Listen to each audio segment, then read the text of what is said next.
Masa muda seperti perjalanan satu arah tanpa kembali. Gerbang universitas membuka perjalanan ini dengan sinar matahari yang cerah dan pertemuan-pertemuan seperti takdir. Seorang gadis bernama Jian dan memulai perjalanan ini dengan cara yang paling menyakitkan. Tabrakan itu begitu keras sehingga dia terbaring tak berdaya di tanah. Tapi si pelaku, Han Yansheng, bahkan tidak melirik, sibuk menolak perasaan orang lain. Jian dan angkat bicara, memintanya untuk meminta maaf.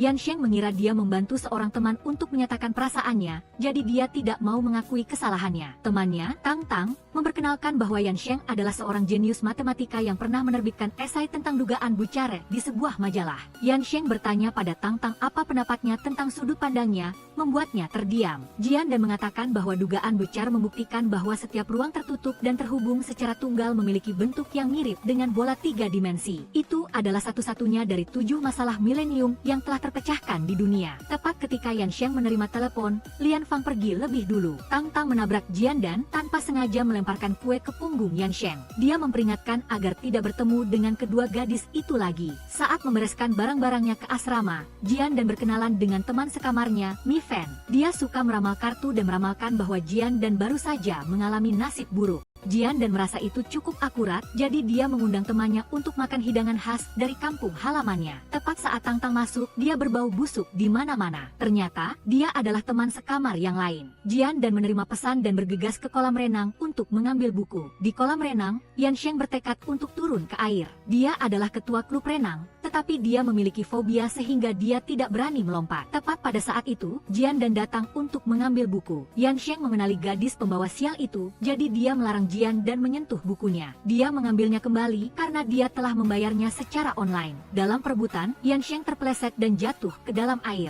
Jian dan tetap tenang karena dia mengenakan pakaian klub renang. Siapa sangka Yansheng semakin sesak napas, dia segera melompat turun untuk menyelamatkannya. Kedua temannya yang melihat dari jauh juga melompat turun dan menarik Yansheng ke tepi. Jian dan melakukan CPR dan pernapasan buatan untuk menyelamatkannya. Tapi saat Jian dan mendekat, Yansheng memuntahkan air tepat ke mulutnya. Jian dan mendengar dari teman di sebelahnya bernama Hou Ling, dia baru tahu bahwa dia salah mengenali penjual buku. Yansheng memintanya untuk tidak membawa kesialan untuk bertemu dengannya lagi. Keesokan harinya, forum sekolah meledak dengan berita, ketua klub renang tenggelam, dan seorang gadis berambut keriting memberinya pernapasan buatan. Para siswa laki-laki mengejek jenius renang yang tenggelam, sementara tim siswa perempuan mengkritik Jian dan yang jelek dan norak. Saat mengambil buku, Jian dan meminta Hou Ling untuk memberikan surat permintaan maaf kepada Yansheng. Dia menyalahkan dirinya sendiri bahwa karena buku itu, dia mendorongnya ke dalam air. Yansheng awalnya tidak ingin membacanya, tetapi penasaran saat melihat reaksi Hou Ling. Dia melihat foto dirinya tenggelam dan dengan marah berlari untuk menyelesaikan masalah dengan Jian dan. Tepat saat sebuah bola terbang ke arahnya,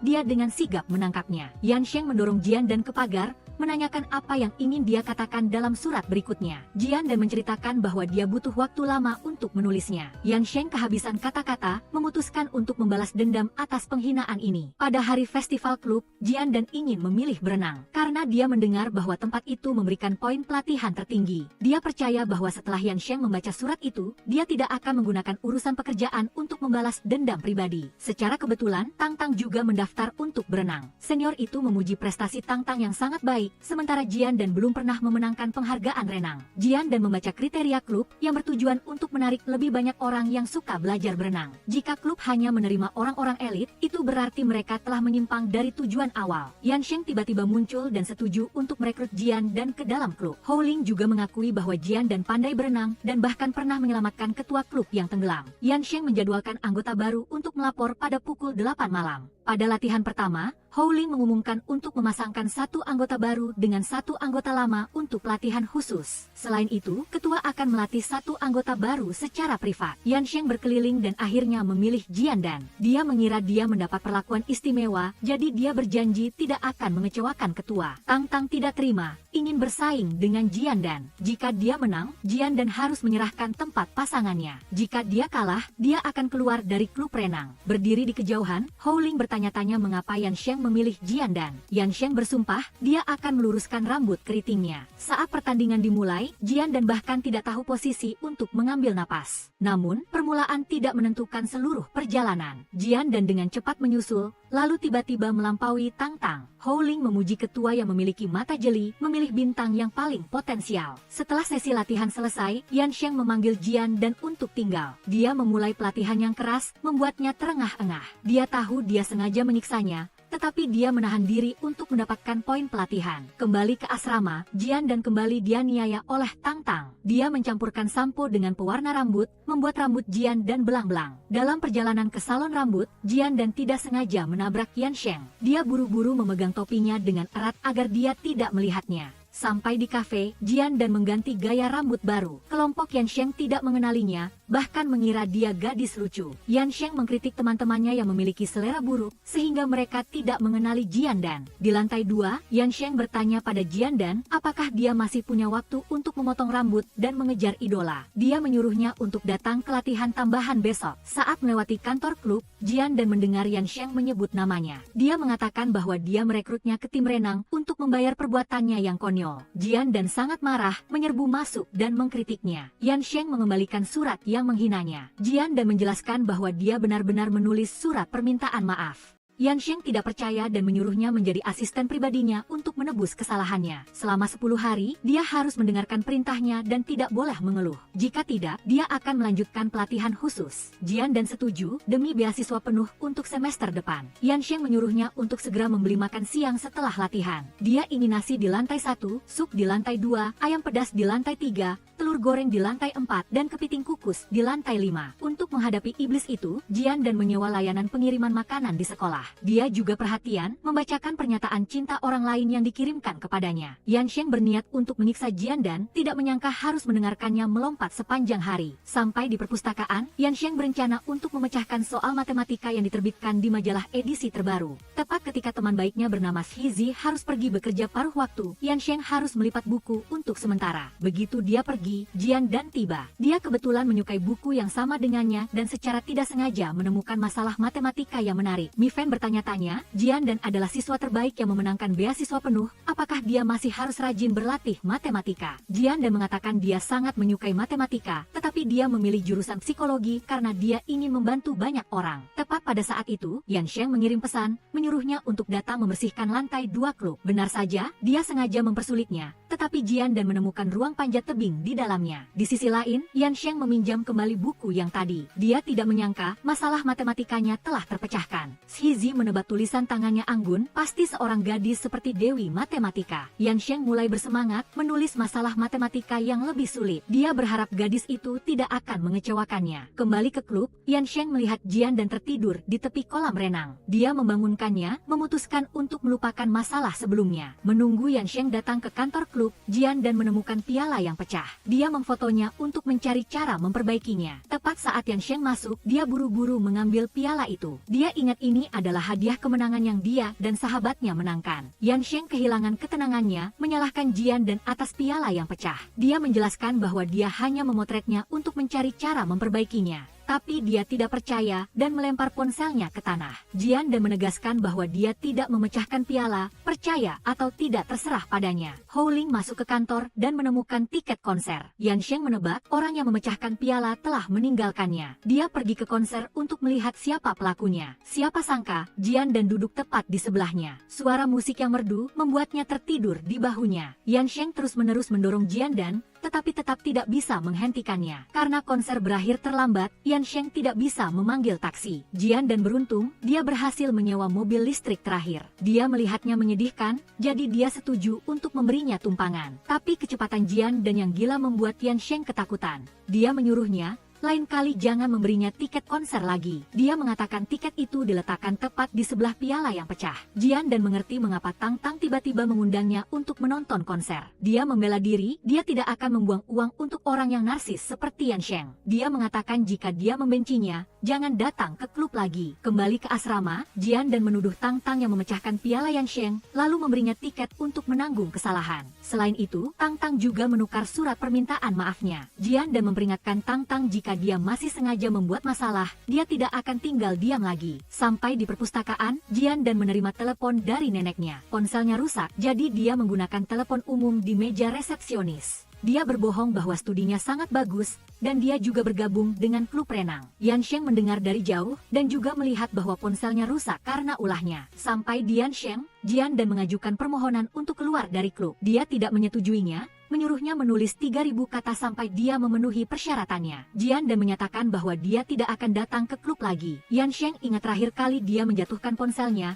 jadi dia menggantinya dengan yang lain. Jian dan menerimanya untuk sementara, berjanji untuk membayarnya kembali secara bertahap. Pada hari musim panas yang cerah, Yansheng bersemangat datang ke perpustakaan. Benar saja, Dewi itu tidak mengecewakannya. Sejak saat itu, matematika secara bertahap menjadi ikatan di antara mereka. Kehidupan mahasiswa secara bertahap menjadi menarik, bukan karena perubahan besar, tetapi karena setiap hari ada sesuatu yang dinantikan. Di semester baru, sekolah akan meningkatkan bobot poin pelatihan di nilai akhir. Jian dan ingin kembali ke tim renang, hanya takut Yansheng akan menolak. Mi Fan menyarankan dia untuk mencari klub yang baru dibuka. Jian dan meminta ketua dewan mahasiswa untuk mengizinkannya membuka kembali klub panjat tebing. Tapi tim renang mengelola tempat itu, jadi dia harus mendapatkan otorisasi dari Yansheng. Sampai di mata kuliah pilihan, Jian dan kebetulan bertemu Yansheng. Dia dengan cepat duduk di sebelahnya untuk meminta ketua mengembalikan lantai 2 ke klub panjat tebing. Yansheng menolak karena Jian dan tidak memenuhi standarnya. Di kafe, kelompok Yansheng menghias balon untuk menyambut teman baik mereka, Yintong. Xizi dengan cermat menyiapkan panduan Universitas Hai yang untuk membantu Yintong berintegrasi setelah 1 tahun pertukaran di luar negeri. Tepat saat Jian dan bergegas masuk, meminta Yansheng untuk menandatangani surat kuasa. Yintong mengenali gadis yang mendorong Yansheng ke dalam air, jadi dia mengundang Jian dan untuk mengobrol. Yintong memberi Yansheng teka-teki labirin matematika yang membuat Jian dan bersaing dengannya. Yintong melihat poni Jian dan sedikit berantakan, jadi dia memberinya jepit rambut yang sangat cocok untuknya. Tapi Jian dan tidak berani menerimanya, jadi dia mengejarnya untuk mengembalikannya kepada Yintong. Siapa sangka, begitu Jian dan berbalik, Yintong langsung membuang jepit rambut itu ke tempat sampah. Kembali menemui Yansheng, Jian dan mempertanyakan mengapa dia tidak mau menandatangani surat kuasa. Yansheng menebak Jian dan belum pernah memanjat tebing buatan, hanya demi poin pelatihan sehingga dia ingin membuka klub. Jika dia berhasil memanjat sampai puncak, dia akan setuju untuk memberikan kuasa. Jian dan menerima tantangan itu, tetapi dia bahkan tidak tahu cara memakai sabuk pengaman. Dia meminta waktu tambahan, mulai mempelajari tekniknya dan berlatih dengan gila-gilaan. Meskipun begitu, dia baru berhasil menaklukkan separuh jalan. Yansheng hendak membantu Jian dan tepat saat Yintong meminta untuk bergabung dengan klub renang. Dia cantik dan perhatian, disukai semua orang. Jian dan memanggil Yansheng untuk memeriksa hasilnya. Dia bersemangat, mengikat rambutnya untuk memulai perlombaan. Dia terpeleset, membuat semua orang ketakutan. Semua orang menyarankan Jian dan untuk menyerah, tetapi dia memutuskan untuk tidak menyerah. Jian dan mendapatkan momentum, berhasil menyentuh titik tertinggi. Yansheng, aku berhasil. Jian dan terpeleset, jatuh tanpa rem. Yansheng berlari untuk menahan Jian dan tanpa diduga terpeleset dan menyentuh bibirnya. Ciuman terbalik itu sangat indah, sehingga semua orang di sekitar menjatuhkan ponsel mereka untuk mengambil gambar. Yintong mengingatkan Yansheng, dia terlambat untuk rapat dewan mahasiswa. Dia buru-buru pergi, meninggalkan Jian dan yang masih terengah-engah. Saat bertemu Yansheng, Jian dan memintanya untuk menandatangani surat kuasa. Yansheng mengingatkan, jika klub tidak mengumpulkan 5 anggota, maka akan dibubarkan. Jian dan menggambar pamflet sendiri untuk merekrut anggota baru. Tapi itu tidak sesederhana yang dia kira, karena tidak ada yang tertarik pada panjat tebing. Setelah 2 hari, Jian dan masih belum merekrut siapapun. Howling berpikir bahwa membagikan pamflet memiliki jangkauan terbatas, tidak lebih baik dari promosi online. Jian dan mendapat ide bagus, jadi dia meminta bantuan Howling. Dia mengundang klub renang untuk berpartisipasi dalam program panjat tebing untuk mendapatkan hadiah. Tapi semua orang takut jatuh,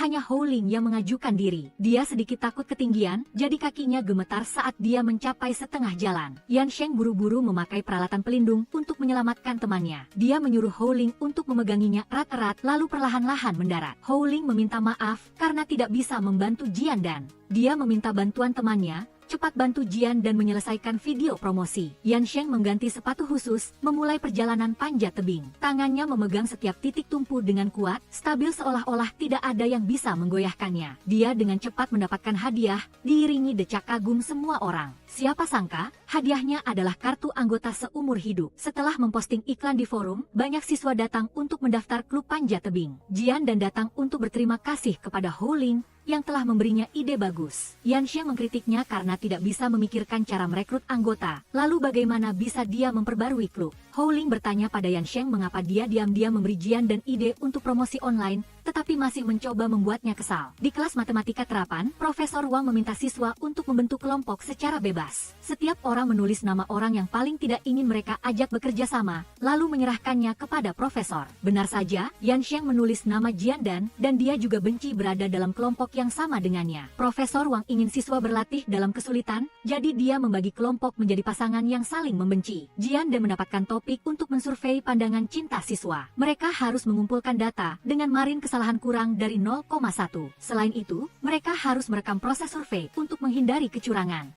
Yansheng menyuruh Jian dan untuk membuat survei dan menjadwalkan pertemuan di kantin. Setibanya di tempat pertemuan, Yansheng membawa kamera profesional, sementara Jian dan menghabiskan sepanjang malam membuat kuesioner terperinci. Namun, tidak ada yang punya waktu luang untuk menjawab lusinan pertanyaan tersebut. Jian dan bergegas meminta bantuan teman baik Yansheng, Yuan Shen, tetapi dia juga menolak. Yansheng ingin mengubah lokasi, jadi dia menginstruksikan Jian dan untuk merekam. Jian dan berlatih membedakan antara bidikan jarak menengah dan bidikan jarak dekat, tepat ketika dia secara tidak sengaja dorong ke arah Yansheng. Yansheng bingung dan mengingatkan Jian dan agar tidak merusak kamera. Seperti yang diharapkan, di dunia ini, tidak ada gadis yang bisa menolak siswa pintar yang tampan. Jian dan khawatir survei akan memiliki lebih banyak responden wanita daripada pria, sehingga datanya tidak seimbang. Yansheng meminta Houling untuk mengumpulkan semua orang di kafe. Jian dan membagikan kuesioner, meminta teman-temannya untuk menjawab dengan jujur. Houling berpikir masalah terbesar adalah bagaimana cara mendapatkan pacar. Tepat saat Entong dan Yuan Shen tiba, mereka juga ikut membantu. Jian dan menyimpulkan bahwa masih ada satu kuesioner yang hilang,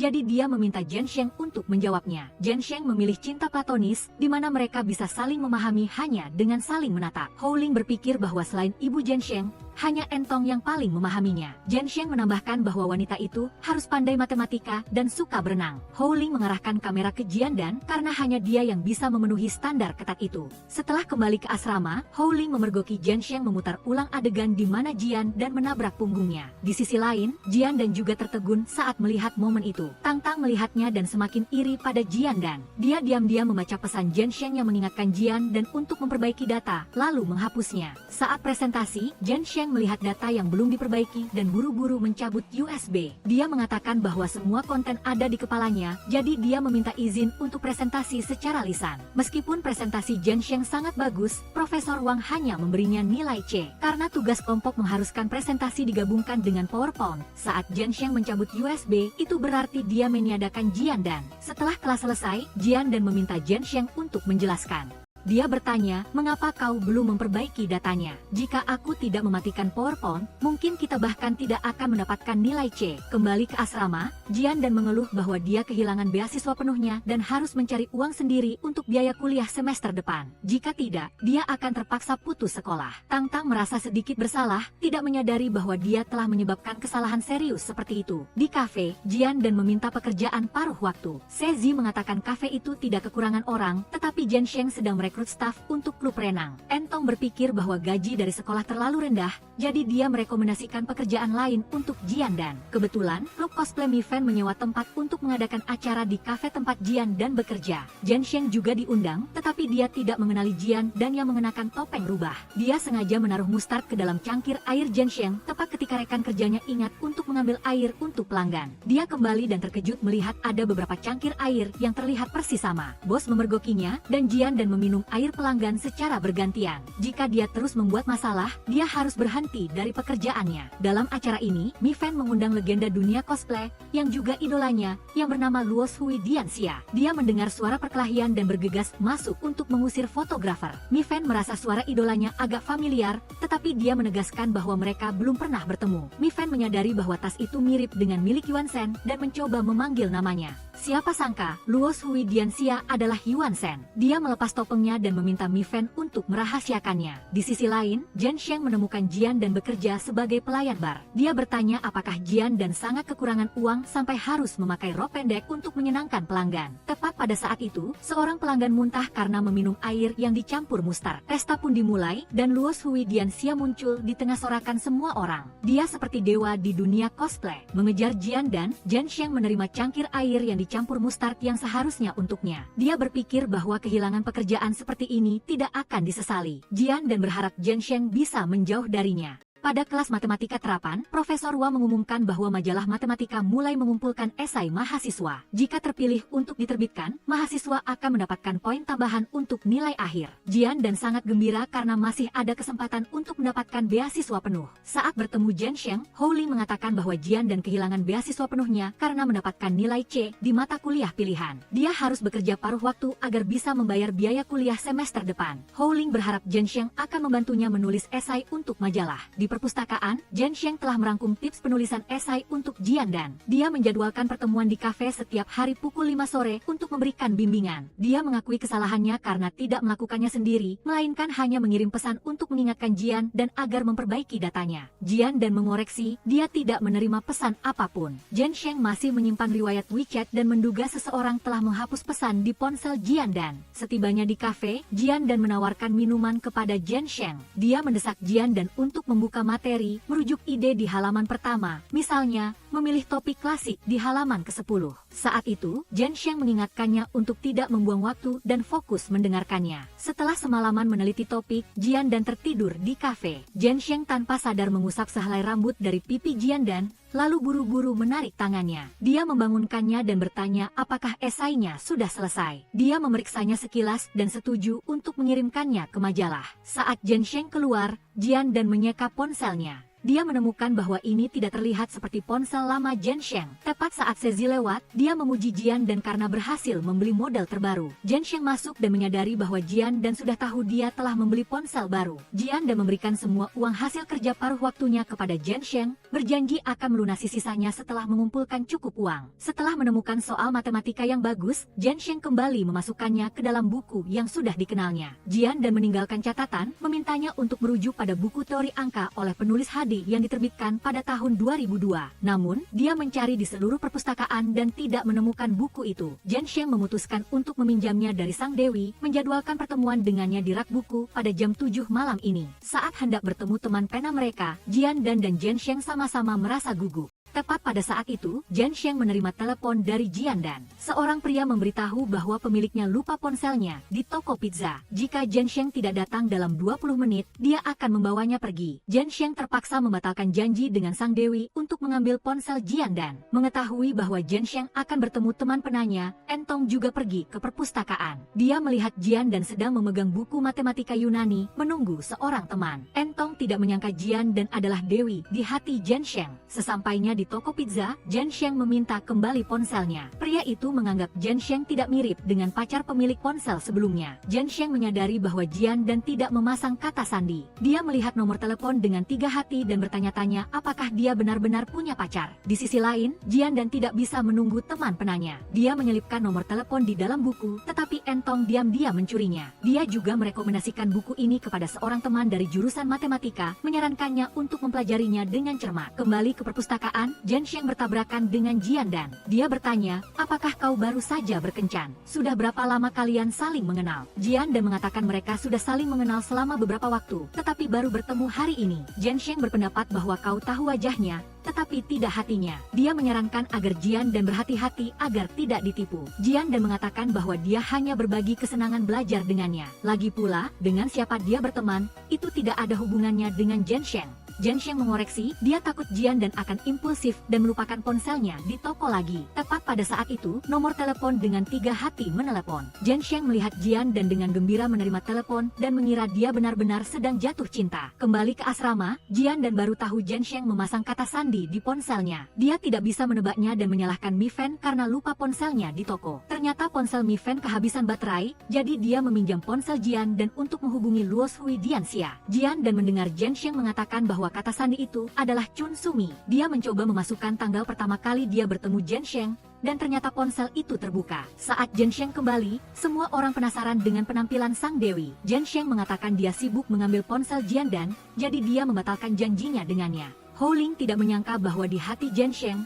Jiandan lebih penting daripada sang dewi. Pada hari jomblo, klub renang mengadakan acara menulis kartu harapan. Houling bertemu Jiandan dan Mi Fan, lalu segera mengajak kedua gadis itu untuk berpartisipasi. Dia mengingatkan bahwa mereka harus menulis harapan yang bisa diwujudkan hari itu. Setelah mengumpulkan semua kartu, Jiandan mengambil kartu harapan Houling. Dia mengolok-oloknya karena hanya meminta komponen game. Mi Fan berharap mendapatkan kartu Yuan Shen, tetapi dia harus membelikan pakaian renang untuk orang lain. Yuan Shen harus mengelus kucing dengan Entong, sementara Sezi harus berfoto cosplay dengan Mi Fan. Kedua pria itu mengerti maksud satu sama lain dan bertukar kartu. Houling membawa kotak kartu dan meminta ketua untuk berpartisipasi. Zhensheng hanya memiliki satu keinginan, yaitu segera menyelesaikan soal matematika di depannya. Siapa sangka, Houling bernasib sial dan mengambil kartu milik sahabatnya. Zhensheng secara tidak sengaja mengambil kartu harapan Jian dan yang berisi harapan untuk bertemu teman pemecah soal matematika lewat surat. Mengetahui Jian dan sayang uang untuk membeli komponen game, Houling merayunya untuk menukar harapan. Jian dan melihat kartu bertuliskan nama Zhensheng,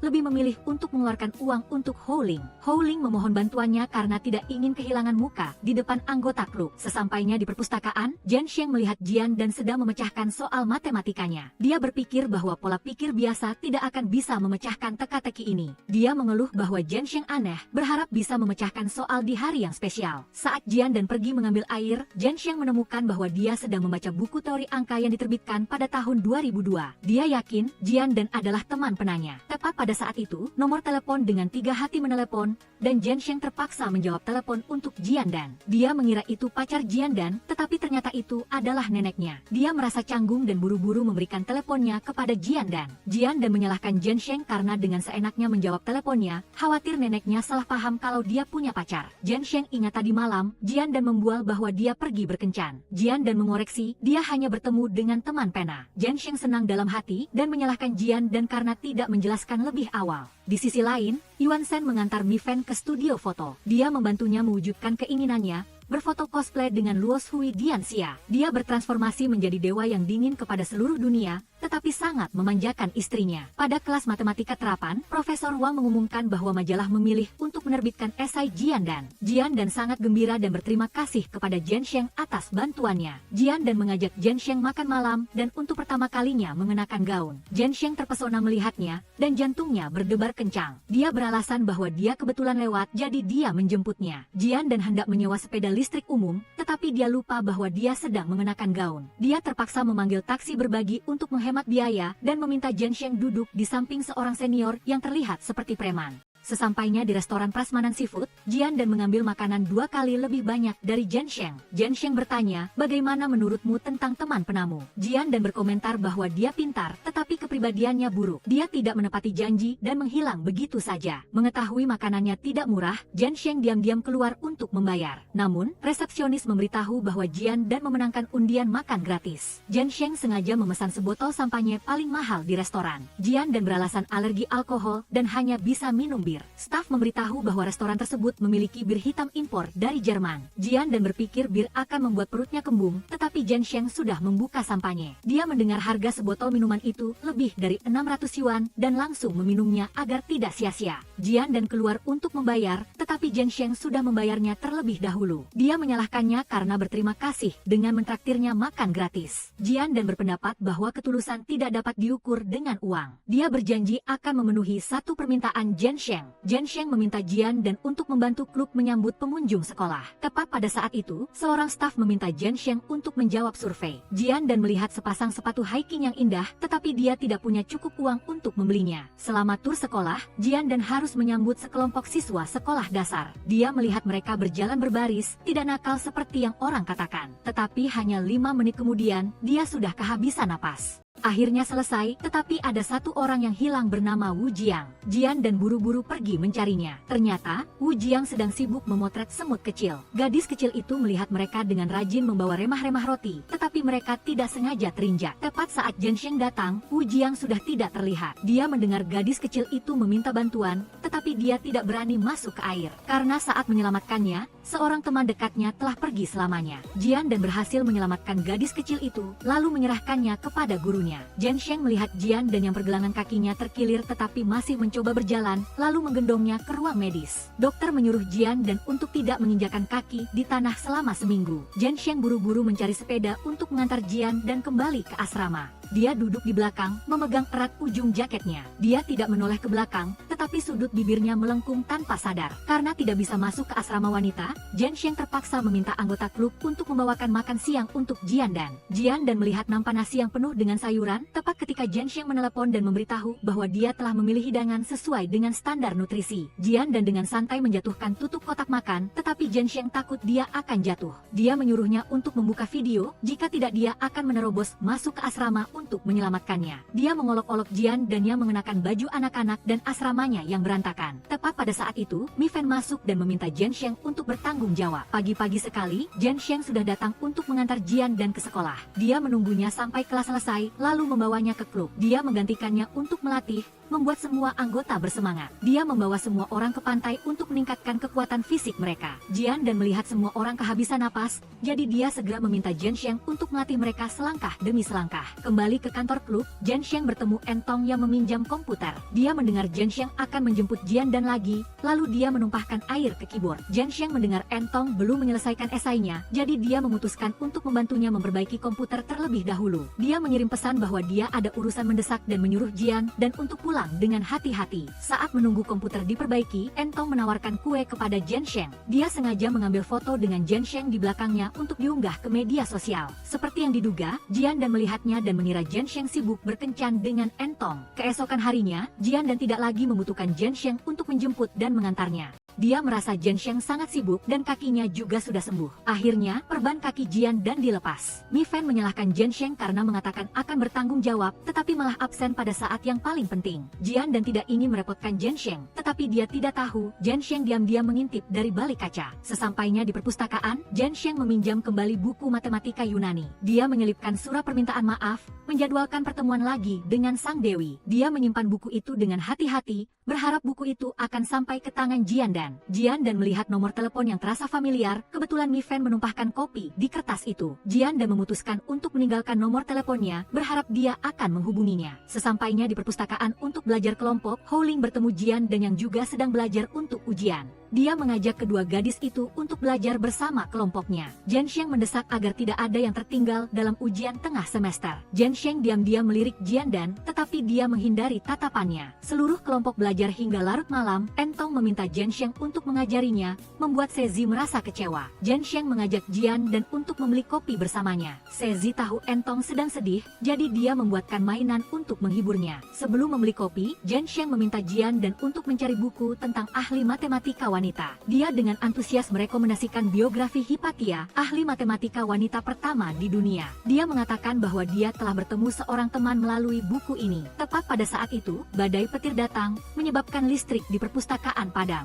Fiam Tan menyalakan lampu, bertanya kepada Gin An apakah dia ingin bertemu teman penanya. Dia berpikir dia tidak berjodoh, bahkan merobek nomor teleponnya. Fiam Tan menebak dua digit terakhir adalah 1 dan 3. Gin An mencoba menelepon, tak disangka telepon Fiam Tan berdering. Gin An, senang berkenalan denganmu. Di halaman sekolah, Fiam Tan dengan ramah memungut barang-barang untuk seorang nenek tua. Nenek itu ingin memberikan kejutan kepada cucunya, jadi dia meminta bantuannya untuk mengantarkannya ke asrama perempuan. Nenek itu melihat Fiam Tan berencana memberikan sepatu wanita. Pasti dia sangat menyukai gadis itu. Jika tidak, dia akan memperkenalkan cucunya kepadanya. Nenek itu menceritakan bahwa cucunya selalu mendapatkan beasiswa dan juga ikut klub renang. Fiam Tan mendengar Gin An memanggil nenek itu, langsung memperkenalkan dirinya sebagai ketua klub renang. Nenek itu menyuruhnya, cepat pergi berikan sepatu itu kepada pacarmu. Fiam Tan takut Gin An salah paham, jadi dia memberikan sepatu itu kepadanya. Sesampai di kantin, Fiam Tan mengantar Hulin untuk menyapa nenek Gin An. Nenek itu bertanya siapa yang merawatnya saat terluka. Fiam Tan mengatakan dia tersandung saat menjemput tamu tur sekolah untuk klub. Jadi, dia merawatnya sebagai pekerjaan. Gin An menyalahkan Fiam Tan hanya bicara, akhirnya meninggalkannya untuk makan kue. Fiam Tan membela diri, dia pergi memperbaiki komputer untuk An NG. Sambil menunggu, mereka mampir ke toko kue. Dia bertanya padanya apakah karena masalah ini, dia mengabaikannya selama ini.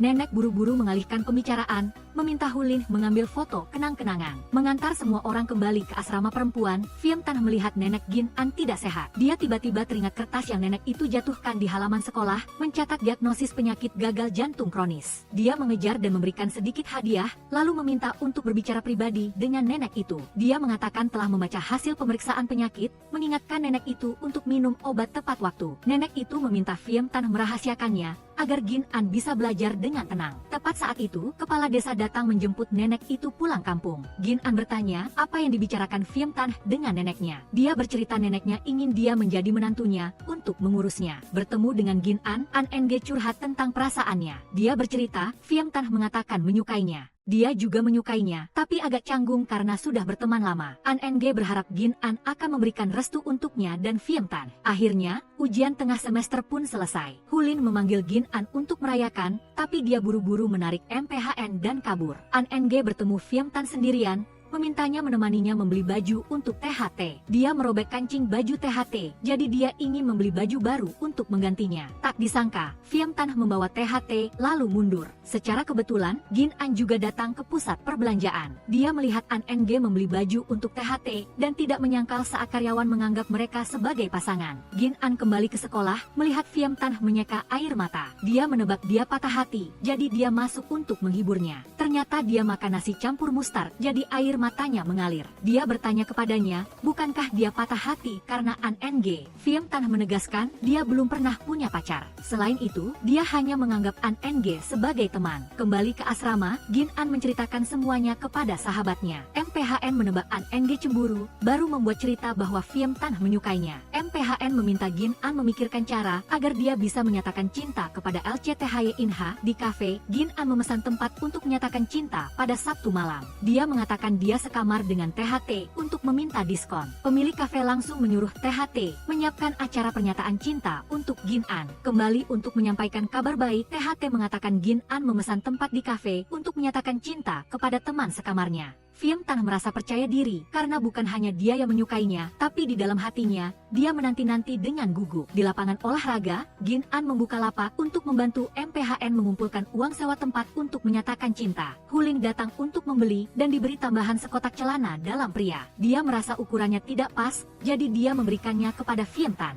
THT memuji, Gin An berani mengambil risiko demi cinta. Dia mendengar pemilik kafe mengatakan Gin An tidak punya cukup 1.000 yuan untuk menyewa tempat, jadi dia sedang mencari cara untuk mengumpulkan uang. Phiem Tan tidak menyangka dia menyukainya sampai seperti itu. Melewati lapak, Eng membeli satu barang. Dia melihat orang di sebelahnya mematahkan lipstik tapi berpura-pura tidak melihat. Seorang pelanggan membeli lipstik yang sama, lalu mengeluh Gin An menjual barang yang tidak jujur.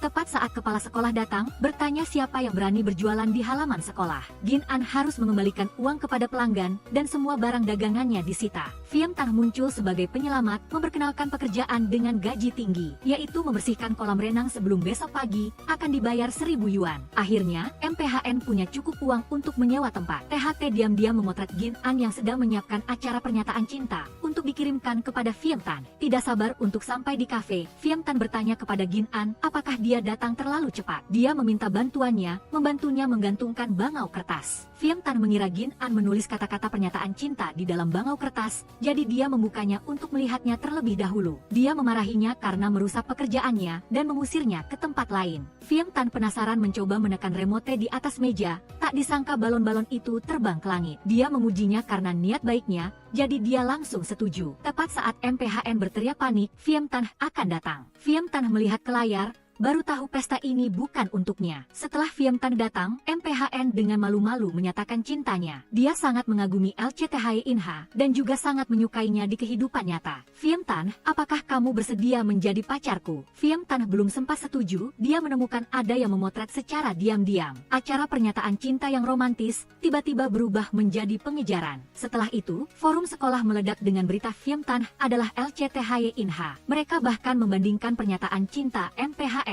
seperti kodok jelek yang ingin memakan angsa. Phiem Tan memutuskan untuk melakukan siaran langsung, mengakui dirinya adalah LCTHY Inha. Dia mengklarifikasi, MPHN bukan pacarnya, karena dia belum berhasil menyatakan cinta. MPHN, aku akan berdiri di bawah asrama, menunggu jawabanmu. Phiem Sam memeluk buket mawar, berharap MPHN bersedia menjadi pacarnya. Film Sam, aku bersedia. Akhirnya, pernyataan cinta MPHN pun memiliki akhir yang indah. Setelah pernyataan cinta MPHN, pemilik kafe memutuskan untuk memberikan diskon tempat untuk pasangan. Hulin menyarankan Film Tan untuk mengambil kesempatan mengungkapkan perasaannya kepada Gin An. Dia membaca brosur yang ditulis sebelum menyatakan cinta, harus memeriksa apakah orang yang disukai juga menyukainya.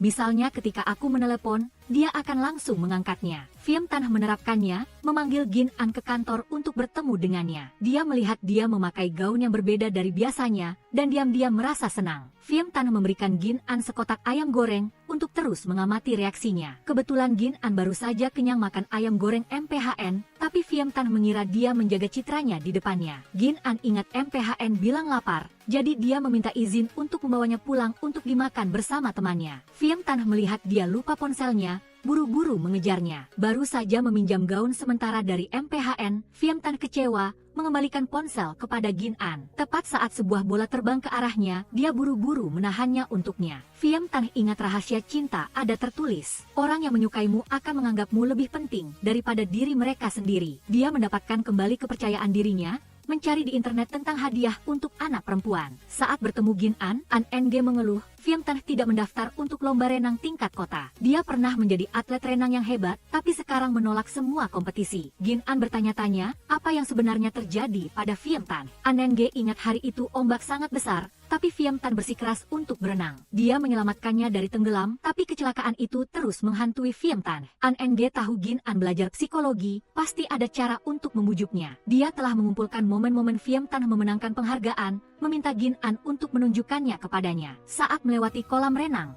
Gin An melihat Film Tan sedang mencoba masuk ke dalam air. Namun, dia masih tidak berdaya menghadapi hambatan psikologisnya. Dia menyadari masa lalu sangat memengaruhi dirinya. Saat pesta tahun baru, Film Tan menyuruh Gin An duduk di sampingnya. MPHN menyiapkan kartu tugas untuk setiap orang. Dia mengambil kartu dan harus digendong ala putri oleh teman lawan jenis. Film Sam membantu pacarnya menyelesaikannya, sekalian pamer kasih sayang di depan teman-teman lajangnya. Hulin menari tarian wanita untuk memeriahkan suasana. Dia membaca tugas Gin An, harus menjawab apakah dia masih memiliki ciuman pertama. Dia bertanya-tanya, apakah itu ciuman terbalik dengan Film Tan. Hulin melanjutkan membaca tugas Film Tan, harus mencium orang di sebelah kiri atau kanan. Film Tan memilih Gin An, tapi tidak bisa menciumnya di meja pesta. Dia menariknya keluar, memutuskan untuk mengungkapkan perasaannya. Gin An gugup, tidak sengaja menginjak tombol untuk menyalakan layar. Dia memutar video Film Tan memenangkan kejuaraan, dan juga memperbaiki kacamatanya. Dia berharap dia bisa menemukan kembali mimpinya, memiliki keberanian untuk kembali ke kolam renang. Tapi Film Tan mengatakan Gin An tidak memiliki hak untuk ikut campur dalam urusan pribadinya. Gin An berdiri membeku, sementara NG telah mencapai tujuannya untuk memisahkan mereka berdua. Film Tan pergi ke laut, perasaannya seperti ombak yang bergelombang di lepas pantai. Saat liburan musim dingin, Gin An pulang kampung mengunjungi neneknya. Tepat pada saat itu, petugas pembatas datang. Gin An menemukan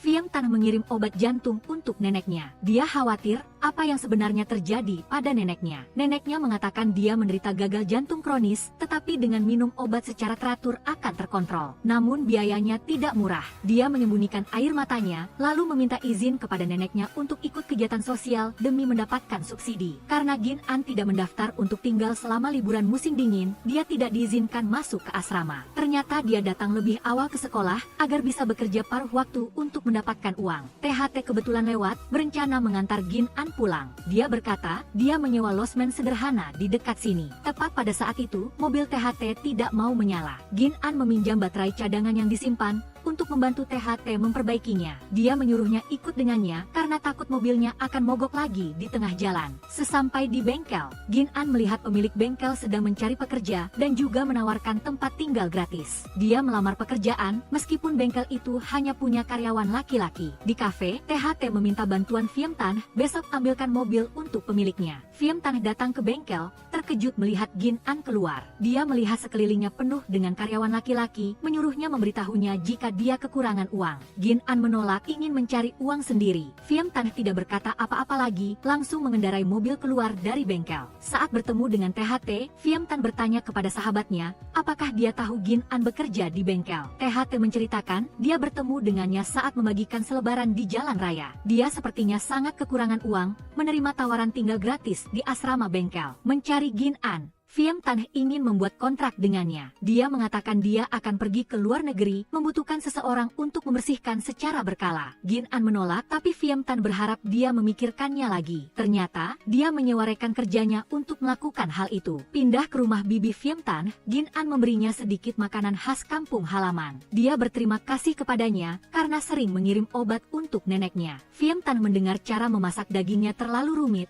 jadi dia meminta Gin An memasaknya. Setelah dia selesai memasak, dia kembali untuk makan. Dia mencicipi setiap hidangan dan menilai hampir memenuhi standarnya. Phiem Tan bertanya-tanya, sejak kapan Gin An belajar memasak? Dia bercerita bahwa ketika dia berumur 10 tahun, orang tuanya meninggal dalam kecelakaan. Dia melihat neneknya kesulitan, jadi dia belajar melakukan pekerjaan rumah. Phiem Tan secara sukarela menjadi kelinci percobaan, membantu Gin An melatih keterampilan memasaknya. Hari berikutnya, Phiem Tan datang lagi untuk makan gratis. Dia mendengar dia memasak sup kaki babi yang lezat, jadi dia ingin mencicipinya. Ternyata masakan andalan Gin An sangat lezat, tapi dia hanya berkomentar lumayan. Dia menduga karena bahannya tidak segar, ingat sebuah tempat pengiriman makanan yang sangat enak. Dia dengan cepat memesan daging, meminta dia membuat daging panggang. Dia ingin setelah ini dia bertanggung jawab memasak, sementara dia bertanggung jawab makan. Dalam perjalanan kerja, Gin An menerima kupon diskon dari toko daging panggang. Dia ingat Phiem Tan suka makan daging panggang, jadi dia mengiriminya pesan untuk mengajaknya. Di sisi lain, An Eng mendengar akan turun salju pertama malam ini, jadi dia mengajak Phiem Tan untuk makan. Dia berpikir dia mengadakan acara amal, jadi dia harus mentraktir semua orang makan di hari terakhir. Phiem Tan sedikit canggung, jadi dia berbohong akan terlambat kepada Gin An. Datang ke toko daging panggang lebih awal, Gin An menantikan Phiem Tan. Tapi dia menunggu dan menunggu, masih belum melihatnya. Dia mendengar karyawan ingin menggabungkan meja, buru-buru pergi. Sementara itu, Phiem Tan meminta izin untuk pergi lebih dulu. An Eng menahannya untuk menunjukkan sedikit ketulusan kepada semua orang. Akibatnya sampai larut malam, Gin An masih sendirian. Salju pertama tiba-tiba turun, menghibur perasaannya. Sebuah bayangan yang akrab juga muncul di depan matanya. Phiem Tan mendekat di tengah salju putih, meminta maaf karena membuatnya menunggu lama. Gin An, ayo kita pulang dan makan. Phiem Tan bertanya kepada Gin An, apakah dia tidak tahu arti salju pertama. Ternyata dia membaca di layar iklan bahwa, kamu harus bersama orang yang kamu cintai saat salju pertama turun. Jadi dia meninggalkan segalanya, berlari ke sisinya. Tapi Gin An membaca postingan MPHN, baru mengerti apa yang dikatakan Phiem Tan. Dia merasa panas, tepat saat dia menawarkan anggur. Keduanya duduk di sofa, menyesap anggur dan melihat salju turun. Gin An melihat foto, bertanya-tanya siapa orang yang berdiri di samping Phiem Tan. Suaranya tiba-tiba menjadi lebih rendah, menceritakan bahwa dia sudah tidak ada lagi. Dia meminta maaf karena dia marah padanya saat pesta tahun baru. Gin An menyadari Nam Phin muncul dalam video saat menerima penghargaan renang.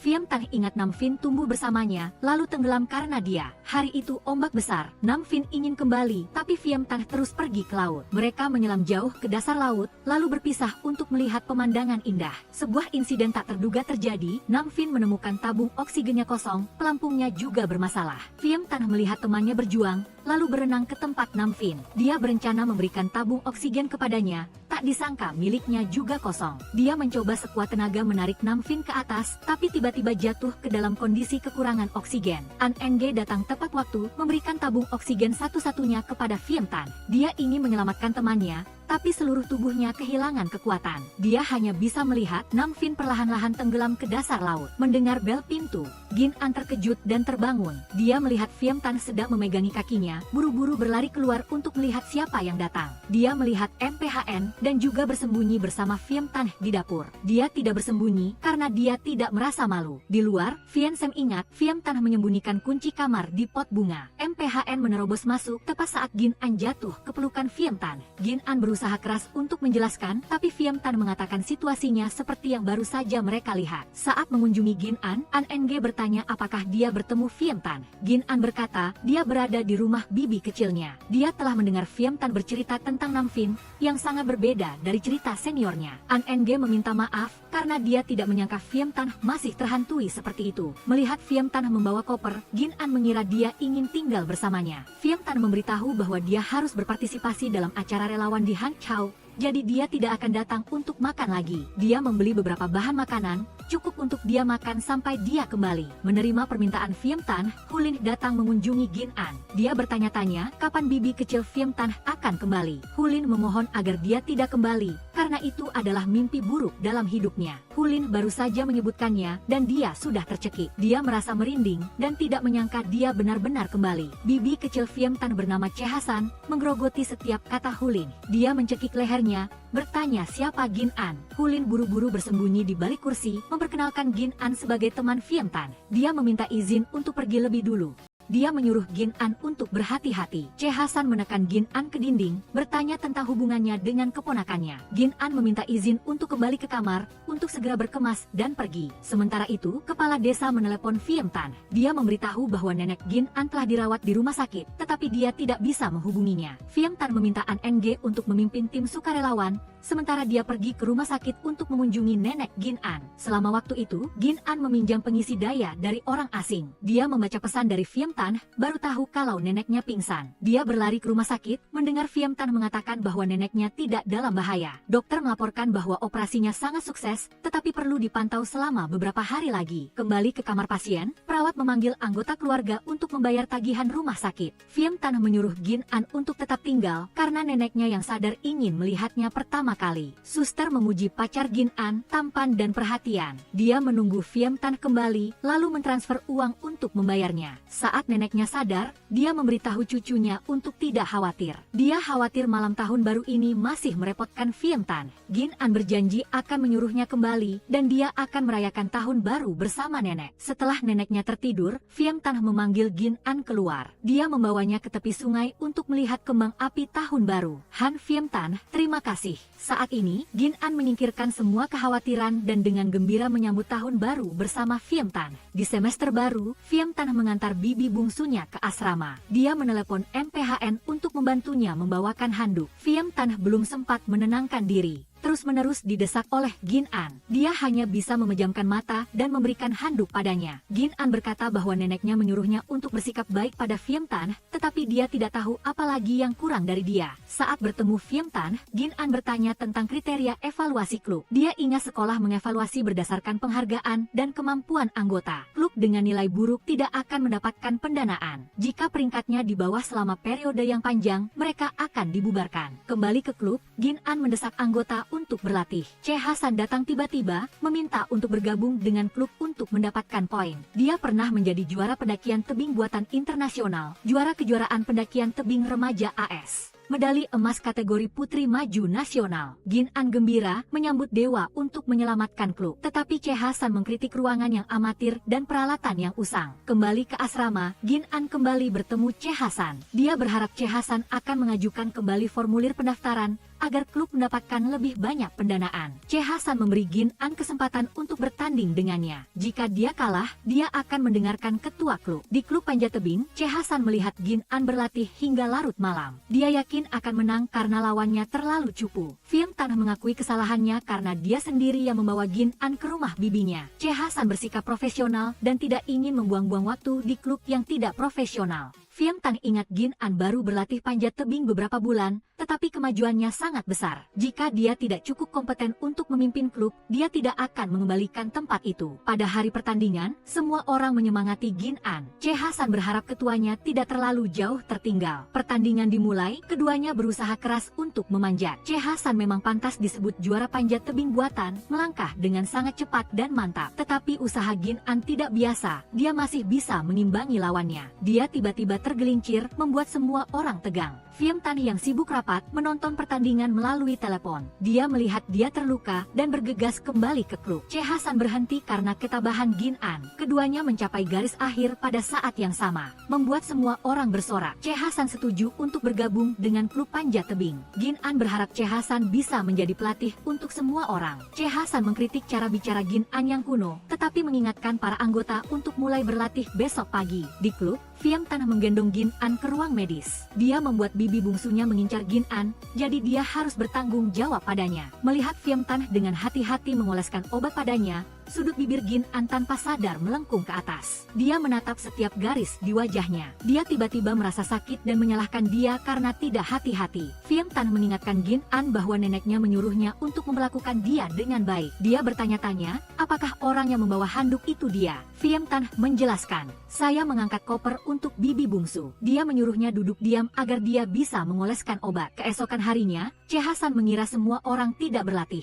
Siapa sangka, mereka memberinya kejutan ulang tahun. Che Hasan mengkritik hal itu sebagai kuno, tetapi memejamkan mata erat-erat untuk membuat permohonan. Semua orang menyiapkan hadiah untuk wakil ketua. Tepat saat Fiam Tan masuk, kue krim langsung mengenai wajahnya. Dia mengambil tisu dari sakunya, tidak tahu dia menjatuhkan kotak kalung. Di restoran ulang tahun, Che Hasan memaksa semua orang untuk pulang tanpa mobil. Mereka mengadakan permainan dan menghabiskan sebotol anggur merah. Che Hasan yang mabuk ingin minum lagi, sedangkan Fiam Tan terhuyung-huyung ingin pulang. Dia mengira dirinya adalah polisi lalu lintas, berdiri di tengah jalan untuk mengarahkan lalu lintas. Gin An melaporkan pelanggaran untuk menariknya ke tepi jalan. Fiam Tan menemukan seekor anak kucing liar. Gin An ingin mengelus bulu kucing, siapa sangka Fiam Tan meraih tangannya dan menyentuh rambutnya sendiri. Di dalam mobil, Gin An diam-diam melirik pipi Fiam Tan yang memerah. Dia tiba-tiba membuka mata, mendorongnya ke pintu mobil. Dia mendekati bibirnya, tepat saat sopir mengerem mendadak. Gin An buru-buru menarik Fiam Tan untuk duduk tegak, lalu menenangkan jantungnya yang ingin melompat keluar dari dadanya. Keesokan paginya, Fiam Tan tidak ingat Gin An membawanya pulang. Dia menemukan kotak kalungnya hilang, takut dia menyatakan cinta saat mabuk. Dia tiba-tiba teringat saat dia hampir mencium Gin An di taksi. Dia tahu Gin An juga memiliki gairah dalam matematika, jadi dia memberikannya kepada juniornya. Menunggu Gin An pulang sekolah,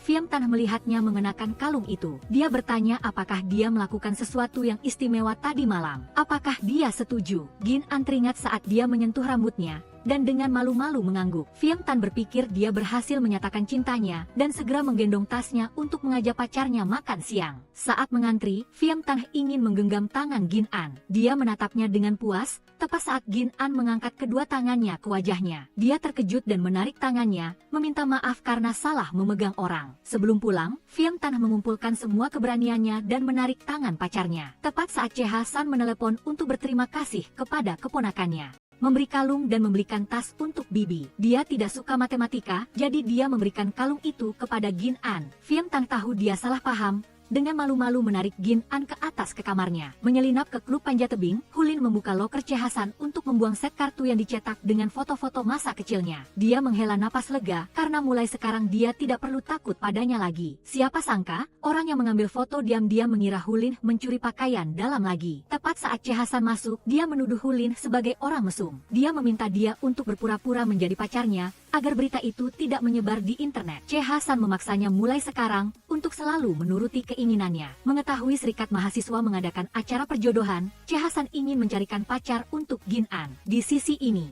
Hulin meminta Fiam Tan untuk memberikan cangkir kepada Gin An. Gin An sangat membutuhkannya untuk diberikan kepada pasangannya di acara perjodohan. Ternyata Che Hasan mengajak Hulin untuk berakting, memaksa Fiam Tan untuk menyatakan cintanya kepada Gin An. Dia berpura-pura pergi ke toilet, meninggalkan Gin An di acara perjodohan. Fiam Tan datang, dengan kesal melemparkan cangkir kepada Gin An. Dia bertanya apakah dia sangat ingin mencari pacar, sampai-sampai sudah menyiapkan hadiah. Gin An menjelaskan bahwa dia hanya datang bersama Che Hasan. Dia meninggalkan hadiahnya dan pergi dengan marah. Fiam Tan membuka kotak hadiah dan menemukan sepasang cangkir pasangan untuknya. Dia bergegas mengejar, tepat saat Gin An terpeleset. Dia takut malu, jadi dia ingin melarikan diri. Fiam Tan menarik Gin An, bertanya apakah dia datang ke acara perjodohan lagi. Dia bertanya-tanya, dengan hak apa dia mengontrolnya. Gin An, aku harus mengontrol pacarku, kan? Han Fiam Tan, siapa pacarmu? Gin An, kamu sudah menerima bukti cinta. Masih mau menyangkal? Kamu adalah Hipatia, dewi matematika saya. Gin An menyadari bahwa dia adalah pemilik kalung itu. Fiam Tan membungkuk, mengikat jaket untuk menutupi noda di celana pacarnya. Dia mengingatkannya untuk memegang tangannya erat-erat,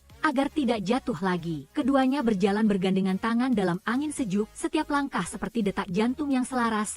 Seolah-olah mulai sekarang, mereka tidak akan kesepian lagi. Di kelas pilihan, Gin An sengaja menghindari Fiam Tan. Dia takut pacarnya marah, jadi dia memaksanya untuk berbalik dan melihatnya. Tepat saat Profesor VNG masuk, pelajaran dimulai. Fiam Tan terpaksa menulis surat dengan tulus meminta maaf kepada pacarnya terlebih dahulu. Dia melemparkan selembar kertas lagi yang mengenai kaki Profesor VNG. Guru itu membacanya dengan suara keras. Ekspresi marahnya sangat lucu. Gin An menoleh ke belakang untuk menyalahkan Fiam Tan, melupakan salah satu alisnya seperti ulat bulu. Menggenggam tangan pacarnya ke klub, Fiam Tan secara terbuka berkencan dengan Gin An. Dia menyuruhnya untuk tidak menutupi wajahnya karena baginya dia masih sangat cantik. Dia malu dan bergegas pergi untuk meminjam pembersih riasan. Membawa sarapan untuk pacarnya, An Enge langsung membuang kue itu ke tempat sampah. Gin An menemukan dia salah membawa kue tanpa daun bawang dan segera kembali untuk menukarnya dengan Fiam Tan. Dia melihat kue di tempat sampah, menebak An Enge sedang bermain-main.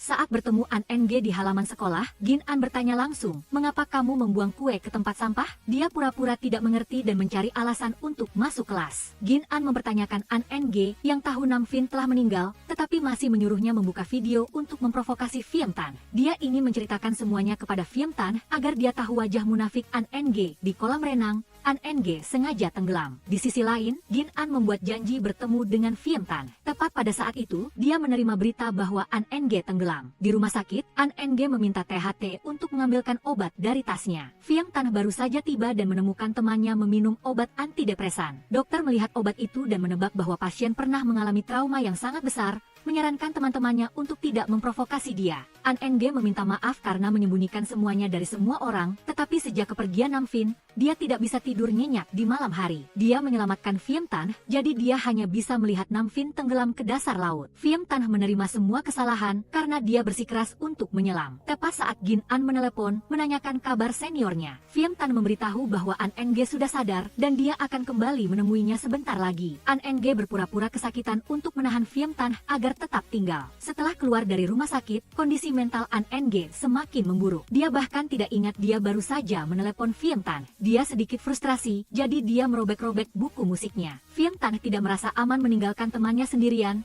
jadi dia sekali lagi mengingkari janji dengan pacarnya. An Enge sengaja memanggil nama Fiam Tan agar Gin An salah paham melalui telepon. Dalam perjalanan ke klub, An Enge melihat Gin An dan merasa pusing. Dia lemah dan meminta Fiam Tan untuk memapahnya kembali ke kamar untuk beristirahat. Saat melewati kantor klub renang, Enge tidak sengaja melihat An Enge meminum obat. Dia menyelinap masuk dan mengambil bungkus obat dari tempat sampah, hanya suplemen vitamin C. Kembali ke asrama, Enge berbaring di tempat tidur. Gin An menemukan dia demam tinggi dan buru-buru membawanya ke rumah sakit. Dokter mengatakan Enge menderita radang usus buntu akut dan perlu diawasi selama beberapa hari setelah operasi. Gin An menyuruh kedua temannya untuk pulang duluan agar dia bisa menjaga Enge. Saat bangun di pagi hari, Enge melihat Gin An yang menjaganya sepanjang malam. Dia meminta Gin An untuk membelikannya sebotol vitamin C. Menunggu Gin An kembali, Enge berkomentar bahwa tablet obatnya sama semua. Jika tidak ada tulisan di obat, pasti mudah tertukar. Di luar, Fiam Tan mengira pacarnya dirawat di rumah sakit. Dia khawatir, menatapnya dari ujung kepala sampai ujung kaki. Gin An berkata dia tidak sakit, hanya menjaga Enge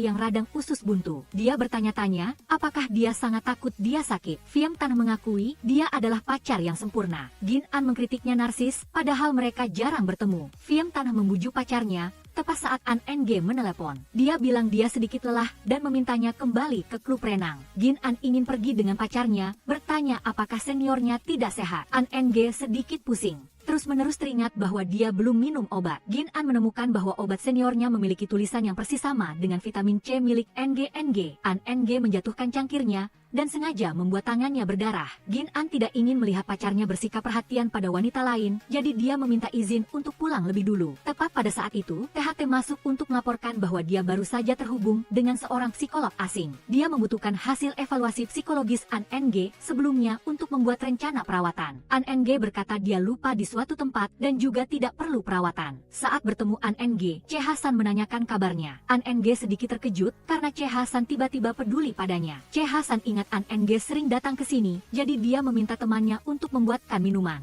Dia memanfaatkan saat An Enge pergi untuk memeriksa obat itu. Ternyata An Enge pura-pura sakit, diam-diam menukar obat antidepresan dengan vitamin C. Cheha-san menyuruh Gin An menelepon Phiem Tan agar dia datang dan mengungkap kebohongan An Enge. Tepat saat dia keluar, Cheha-san pura-pura memuji tas An Enge yang cantik. Karyawan datang dengan kopi tanpa sengaja menumpahkannya ke tas An Enge. Dia meminta izin untuk membawanya masuk untuk membantu membersihkannya. Akhirnya, Phiem Tan juga datang. Tepat pada saat itu, karyawan membawa tas An Enge kembali. Cheha-san membongkar kebohongan An Enge yang pura-pura sakit, menukar obatnya dengan vitamin C. An Enge menyalahkan temannya karena menghinanya, tetapi Cheha-san menyuruhnya mengeluarkan obat untuk membuktikan. Cheha-san merebut tasnya dan memberikan obatnya kepada Phiem Tan. Dia mengonfirmasi ini adalah obat antidepresan. Cheha-san menemukan itu bukan obat yang tadi. An Enge tidak menyalahkan kedua temannya, hanya merasa sedikit lelah. Phiem Tan mengejar An Enge, menyuruhnya untuk tidak terlalu banyak berpikir. An Enge yang lemah meminta Phiem Tan untuk berjalan-jalan bersamanya. Gin An menyela, meminta maaf karena salah paham dengan seniornya. Dia mengatakan dia belajar psikologi dan bersedia membantu An Enge melewati penyakitnya. Di pantai, An Enge meminta Gin An untuk mengambil fotonya. Gin An dengan gembira mengambil 2 foto, memisahkan seniornya dengan Phiem Tan.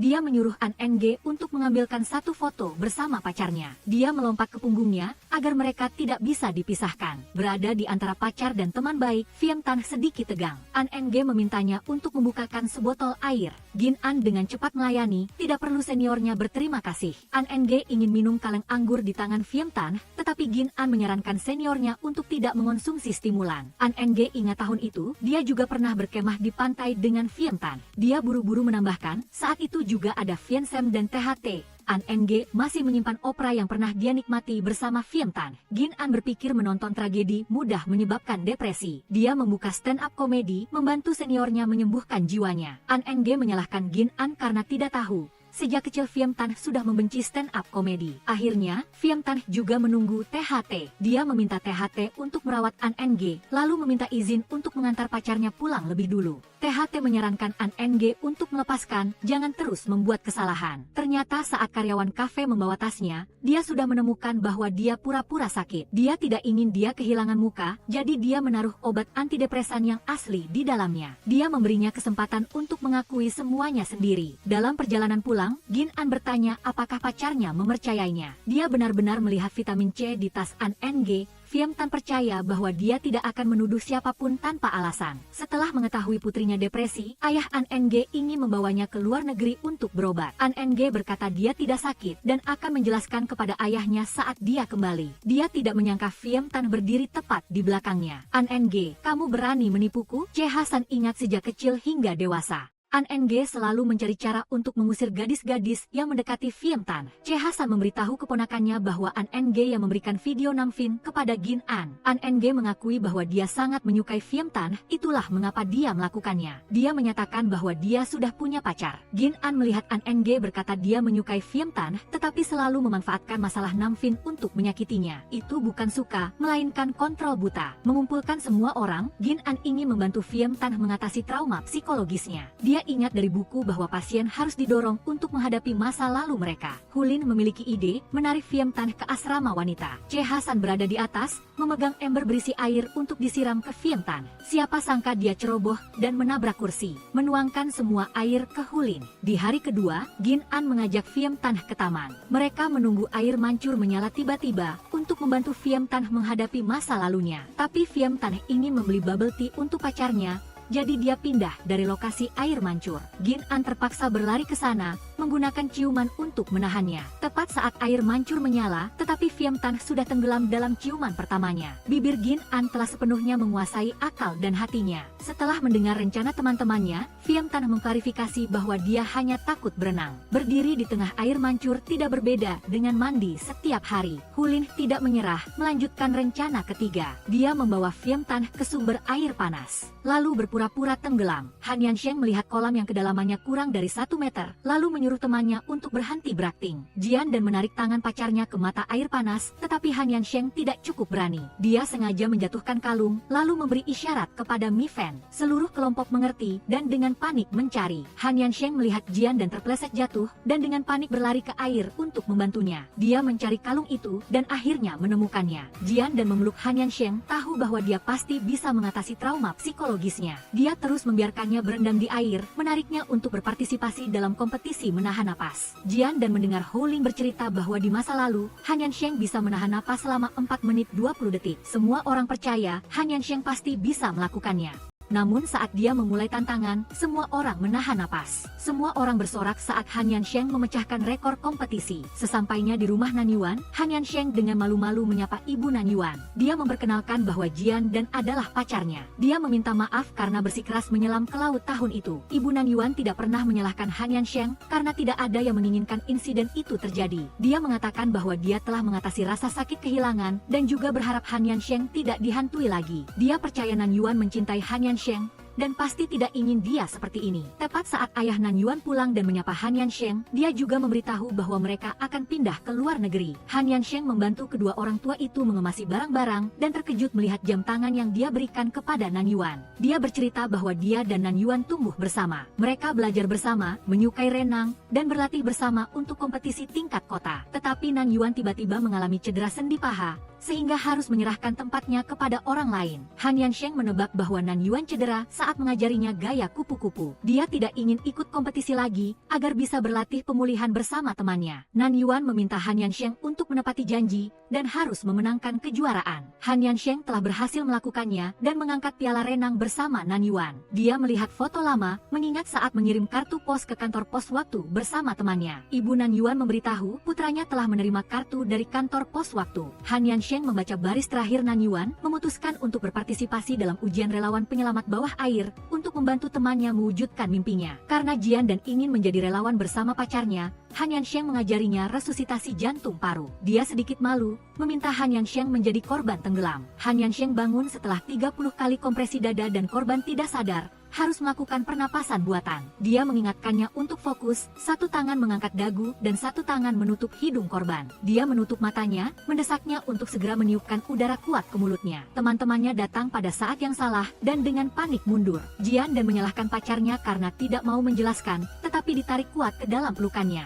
Saatnya ujian relawan penyelamat, Han Yansheng tidak berani masuk ke air. Jian dan beralasan bahwa Han Yansheng tidak enak badan untuk membawanya keluar beristirahat. Agar Han Yansheng bisa memperbaiki suasana hatinya, Yuan Shen dengan hikmat merayakan hari jadi hubungannya dengan Mi Fan. Seluruh kelompok mengangkat gelas, mengucapkan selamat kepada pasangan itu yang telah bersama selama 199 hari. Mi Fan berterima kasih kepada semua orang yang hadir, dengan hadiah yang disembunyikan di pasir. Zishan dengan antusias menemukan batu berbentuk hati. Dia seolah-olah mendapatkan keberanian tambahan, tiba-tiba mencium pipi Hou Ling. Dia tahu dia belum siap, jadi dia berpura-pura mabuk. Di sisi lain, Jian dan terus menggali tetapi tidak menemukan hadiah. Dia meminta pacarnya untuk membantu, sementara dia pergi ke toilet. Tapi saat kembali, Jian dan mendengar ada orang tenggelam. Dia melihat topi Han Yansheng mengambang, dan dengan panik bergegas ke laut untuk mencarinya. Han Yansheng, kamu di mana? Ternyata, Han Yansheng pergi ke tempat lain untuk menerima telepon. Dia melihat Jian dan di laut, dan bergegas memanggilnya ke darat. Tapi Jian dan tidak bisa mendengar, dan dia tidak berani melangkah ke laut. Han Yansheng mendengar tangisan pilu Jian dan, lalu nekat melompat ke air untuk menyelamatkan kekasihnya. Jian dan melihat Han Yansheng, dan berusaha keras berenang ke arahnya. Dia memeluknya, tepat saat Yuan Shen dan Hou Ling datang untuk membantu. Han Yansheng sadar, dan menenangkan pacarnya agar berhenti menangis. Sesampainya di rumah sakit, Han Yansheng ingin melakukan tes psikologi. Merindukan pacarnya, dia memintanya untuk datang belajar psikologi bersamanya. Kebetulan, guru sedang mengajar tentang gangguan stres pasca trauma. Dia mengutip banyak kasus yang telah sembuh total berkat kombinasi obat-obatan dan konseling psikologis. Tetapi ada juga kasus, seorang anak laki-laki yang hampir tenggelam, sejak saat itu tidak berani masuk ke air. Selama pengobatan, anak laki-laki itu tidak dapat mengatasi trauma psikologisnya, yang menyebabkan depresi sekunder yang parah. Jian dan berpikir itu hanya kasus individu, tetapi rasa takut di hati Han Yansheng seperti gelombang yang bergolak. Di sisi lain, Hou Ling mengejar Zishan sampai ke bandara. Dia mengira Zishan akan pergi ke luar negeri, jadi dia menawarkan untuk menahannya. Zishan menolak karena dia sudah setuju untuk berpartisipasi dalam kompetisi panjat tebing buatan internasional. Hou Ling menghela napas lega, diam-diam menyalahkan Han Yansheng karena tidak menjelaskan dengan jelas. Dia sudah merobek set kartu miliknya, jadi dia baru saja mengambil foto set kartu yang lain. Dia menyerahkan set kartu dan dirinya untuk dikelola oleh Zishan. Zishan berpesan padanya untuk tidak menyesal karena dia sangat lengket. Bertemu dengan Jian dan Yintong meminta maaf. Dia berencana mengundurkan diri sebagai manajer klub renang untuk fokus pada jurusannya. Dia tahu dia telah melakukan banyak kesalahan secara membabi buta dan tidak berani berharap untuk dimaafkan. Dia hanya berharap Jian dan bisa membantu Han Yansheng mengatasi trauma psikologisnya. Membawakan sarapan untuk pacarnya, Jian dan melihat Han Yansheng sibuk menikmati alunan piano Yintong. Ternyata Yintong mengenal seorang ahli yang meneliti terapi psikologis dengan musik, jadi dia mencoba menerapkannya pada Han Yansheng. Kembali ke kantor, Han Yansheng mendengar Hou Ling mengatakan bahwa Jian dan membawakan sarapan ke ruang musik. Tepat saat bertemu pacarnya, Han Yansheng meminta sarapan cinta. Jian dan melihat dia sudah kenyang mendengarkan musik, jadi dia tidak perlu sarapan lagi. Han Yansheng memuji Jian dan yang cemburu juga sangat imut. Dia bercerita bahwa pagi ini, Shizi memanggilnya untuk mendengarkan terapi musik. Di dalam ruangan juga ada Shizi, bukan dunia dua orang seperti yang Jian dan bayangkan. Han Yansheng memberi pacarnya gaun untuk dipakai saat pergi ke konser malam ini. Karena sibuk dengan pekerjaan, Shizi datang terlambat. Jian dan melihat jepit rambut Yintong,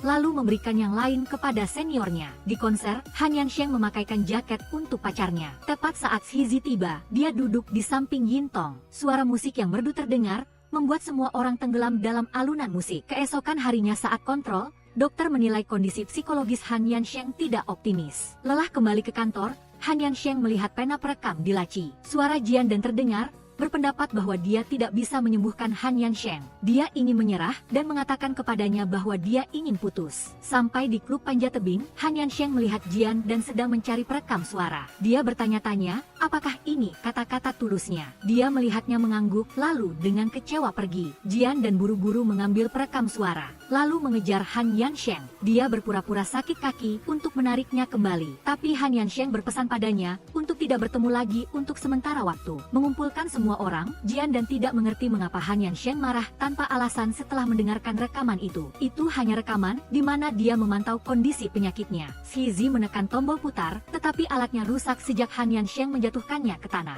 Jian dan menebak Han Yansheng belum selesai mendengarkan rekaman yang sangat panjang itu, jadi dia salah paham. Dia ingin menjelaskan, tetapi dia tidak memberinya kesempatan. Hou Ling memanggil Han Yansheng ke klub untuk membantu Yuan Shen merayakan 214 hari cintanya dengan Mi Fan. Sampai di kolam renang, Han Yansheng ingat kata-kata dokter, jika ingin sembuh dari gangguan stres pasca trauma, dia sendiri perlu memiliki kemauan yang sangat kuat. Selama proses pengobatan, dia bisa menjadi cemas dan mudah marah, bahkan depresi yang mengarah pada perilaku melukai diri sendiri. Tepat saat Jian dan datang, dia memintanya untuk mendengarkan sampai selesai. Tapi Han Yansheng menolak dan dengan dingin mengucapkan kata perpisahan. Han Yansheng, apakah kamu serius? Han Yansheng bergegas berbalik, tidak ingin Jian dan melihat matanya yang memerah. Dia menangis terseduh-seduh, masih tidak mengerti apa yang terjadi padanya. Menemukan Han Yansheng yang mabuk berat di lapangan sepak bola, Yintong memapahnya kembali ke asrama. Di sisi lain, Jian dan berjalan ke asrama pria seperti kebiasaan. Dia melihatnya bergandengan tangan dengan Yintong dan buru-buru memalingkan muka. Keesokan harinya,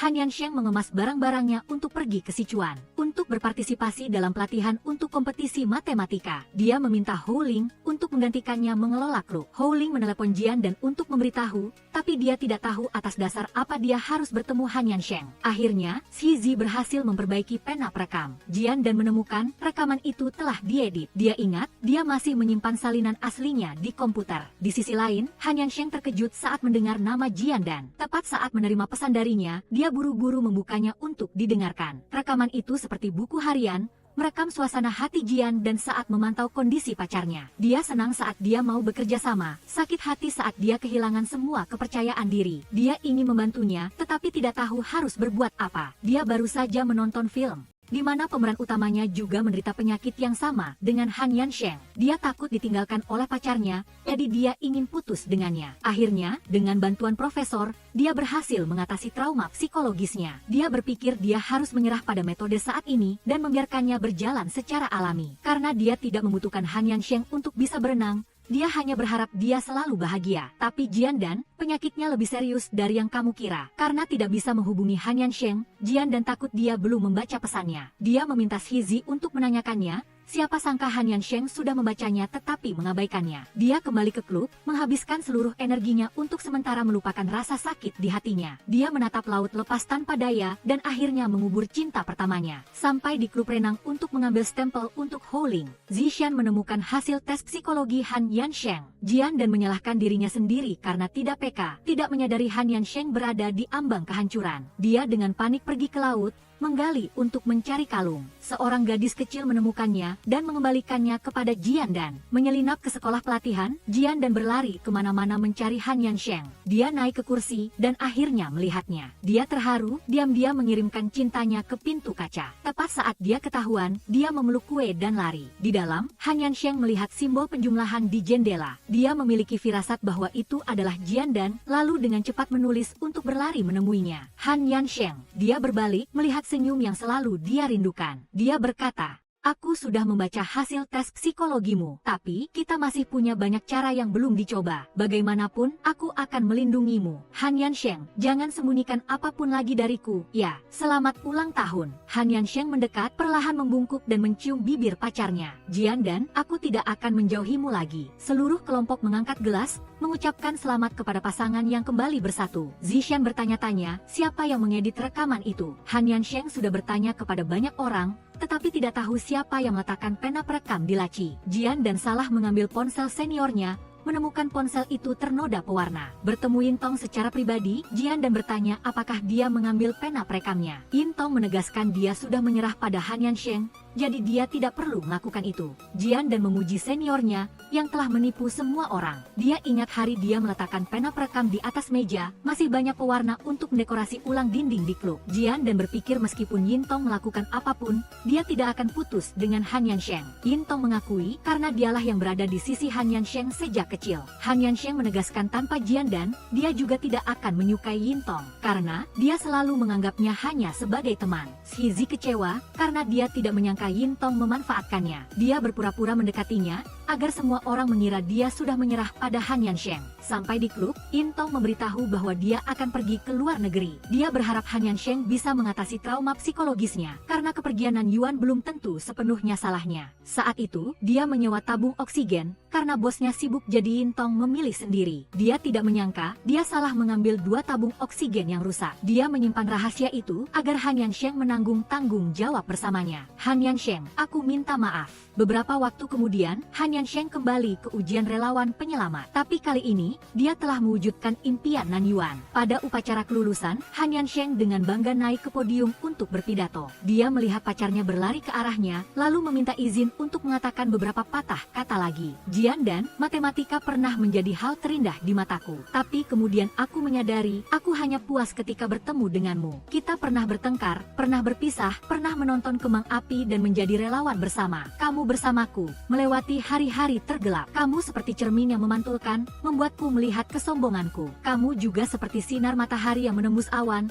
mengarah langsung ke hatiku. Keberanianmu membantuku menjadi lebih berani. Kamu membantu jiwaku tidak lagi kesepian, mengenakan baju besi terkuat. Jian Dan, aku mencintaimu. Berdiri di ketinggian melihat ke bawah ke kampus, Han Yansheng mengingat pertama kali mereka bertemu, Jian Dan memiliki rambut keriting. Dia menyalahkannya karena mendorongnya jatuh, dan tidak mau meminta maaf. Han Yansheng berpikir banyak kisah cinta yang indah, dimulai dari nasib buruk. Jian Dan menghela napas, karena Han Yansheng tidak punya liburan musim panas lagi. Kembali ke kampung halaman, Jian Dan menghitung hari-hari jauh dari Han Yansheng.